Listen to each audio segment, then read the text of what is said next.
भारत और नेपाल के बीच सीमा विवाद होने के बाद जिस तरह नेपाल सरकार ने बिना बातचीत के अपने देश का नक्शा जारी कर विवादित क्षेत्रों को अपना बता डाला, पाकिस्तान ने भी अब उससे सीखना शुरू कर दिया है।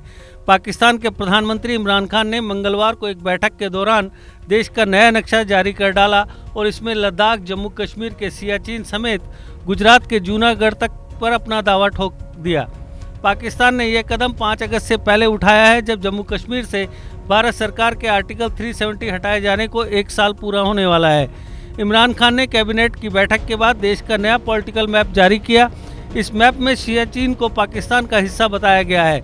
पाकिस्तान के विदेश मंत्री शाह महमूद कुरैशी ने यह ऐलान करते हुए दावा किया कि भारत ने यहां अवैध तरीके से निर्माण करा रखा है। यही नहीं, ये मानते हुए कि सर क्रीक में भारत के साथ उसका विवाद है, पाकिस्तान ने साफ कह दिया कि उसने इस इलाके को अपने नक्शे में शामिल कर लिया है। जम्मू कश्मीर और लद्दाख में पाकिस्तान पहले भी दावा ठोकता रहा है। खास बात यह है कि इस बार उसने गुजरात के जूनागढ़ को भी अपने हिस्से में शामिल कर लिया है। पाकिस्तान ने नए मैप में जहां भारतीय क्षेत्रों पर अपना दावा ठोका है, वहीं जिन हिस्सों को लेकर चीन और भारत के बीच विवाद चल रहा है उन्हें अनडिफाइंड फ्रंटियर करार दिया है।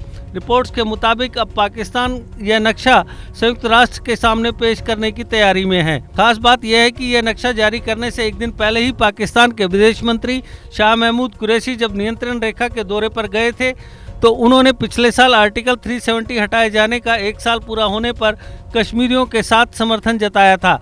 कुरैशी ने भारत सरकार के इस कदम को अवैध बताते हुए कहा था कि पाकिस्तान के लोग कश्मीरियों की आवाज़ के हक में आवाज़ उठाएंगे। उन्होंने यहां तक कहा था कि यह जंग तब तक चलेगी जब तक यूएनओ के रिजोल्यूशन के मुताबिक कश्मीरियों को आज़ादी का अधिकार नहीं मिल जाएगा।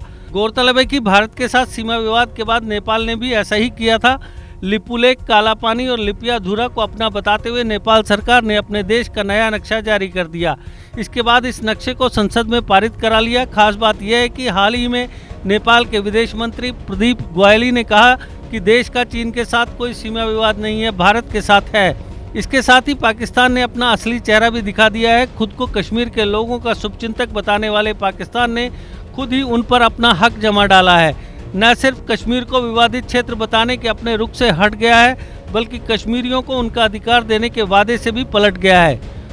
इसके साथ ही उसने साफ कर दिया है कि कश्मीर के लोगों के साथ उसका व्यवहार सिर्फ छलावा है। दरअसल नक्शा जारी करने के बाद इमरान खान ने कहा कि जो शुरू से पाकिस्तानियों के मन में था कि कश्मीर पाकिस्तान का हिस्सा होना चाहिए, यह मैप उसकी दिशा में पहला कदम है। पाकिस्तान अब तक कश्मीर से जुड़े हिस्से को विवादित क्षेत्र बताता रहा है और कश्मीर के लोगों की आज़ादी के लिए उनके संघर्ष में साथ देने का वादा करता रहा है।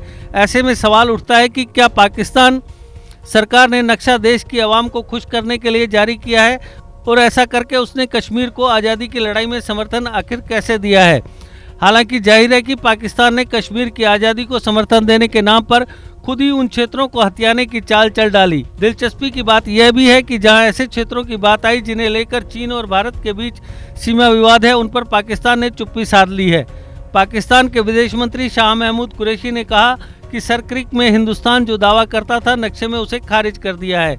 पाक का दावा है कि उसकी सीमा पूर्वी तट की ओर है, जबकि भारत का दावा है कि यह पश्चिम की ओर है। पाकिस्तान का कहना है कि यहाँ भारत पाकिस्तान के सैकड़ों किलोमीटर के क्षेत्र पर कब्जा करना चाहता है। आपको बता दें कि 70 साल से सर क्रीक को लेकर विवाद जारी है।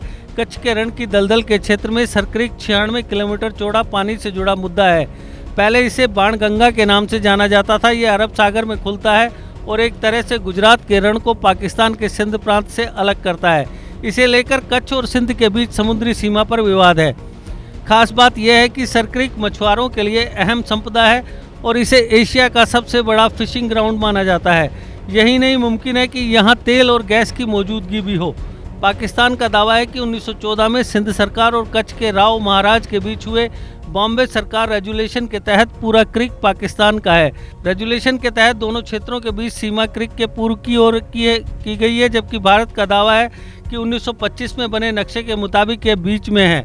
1947 में 15 अगस्त को अंग्रेजों से आज़ादी से ठीक पहले तक जम्मू कश्मीर और हैदराबाद के अलावा गुजरात के जूनागढ़ ने भारत में शामिल होने का फैसला नहीं किया था। जूनागढ़ में करीब 80% हिंदू आबादी थी और भारत सरकार की कोशिश थी कि जूनागढ़ के नवाब मोहम्मद महाबत खान जी भारत के साथ आ जाएं, लेकिन ये राजी नहीं थे। उन्होंने 15 सितंबर 1947 को पाकिस्तान में विलय का फैसला किया। इस फैसले से जूनागढ़ की जनता भड़क गई और राज्य के कई हिस्सों में नवाब के शासन के खिलाफ लोग उठ खड़े हुए। इससे नवाब अपने परिवार के साथ कराची चले गए। इसके बाद सरदार पटेल ने पाकिस्तान से जूनागढ़ के विलय की मंजूरी को रद्द करने और जनमत संग्रह कराने को कहा। जब पाकिस्तान ने इनकार कर दिया तो सरदार पटेल ने 1 नवंबर 1947 को जूनागढ़ में भारतीय सेना भेज दी। उसके बाद उसी साल दिसंबर में वहां जनमत संग्रह हुआ, जिसमें 99% लोगों ने भारत में रहने को चुना। बावजूद इसके अचानक पाकिस्तान ने अब इसे अपने नक्शे में शामिल कर दिया है। जूनागढ़ की तरह ही मन वादर में भी 22 अक्टूबर 1947 को भारत ने सत्ता संभाल ली और भारतीय पुलिस बल मन वादर पहुँच गया। यहाँ के खान साहिब गुलाम मोहिउद्दीन खान जी ने भी पाकिस्तान में शामिल होना स्वीकार कर लिया था। हालांकि जूनागढ़ के अंतर्गत आने की वजह से मनवादर के पास इसका अलग अधिकार नहीं था। खान साहिब को सोनगढ़ में नज़रबंद कर दिया गया। यहाँ कार्यकारी प्रशासक को तैनात कर दिया गया और फिर रायशुमारी करवाई गई, जिसमें भारत के समर्थन में वोट पड़े। इसके बाद 15 फरवरी 1948 को इसका भारत में विलय हुआ। पाकिस्तान की इस कार्रवाई पर भारत ने तीखी प्रतिक्रिया जताई है और इसे हास्यास्पद करार दिया है, जिसकी न तो कोई कानूनी वैधता है न ही अंतर्राष्ट्रीय विश्वसनीयता। विदेश मंत्रालय ने नई दिल्ली में बयान जारी कर कहा, हमने पाकिस्तान का एक तथाकथित राजनीतिक मानचित्र देखा है जिसे प्रधानमंत्री इमरान खान ने जारी किया है।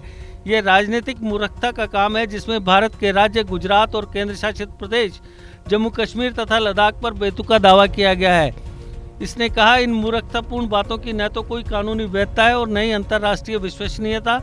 वास्तव में ये नया प्रयास केवल यही पुष्टि करता है कि पाकिस्तान सीमा पार आतंकवाद के माध्यम से क्षेत्र को हासिल करने के लिए व्याकुल है। JK Update is fastest growing media house in J&K with 1.5 crore monthly views. JK Update is a best platform for advertise your brands and services. If you want to advertise your products and services, please contact us on this number. Mr. Sushil Sharma, 705-109-1804. JK Update. Update रहें हमारे साथ।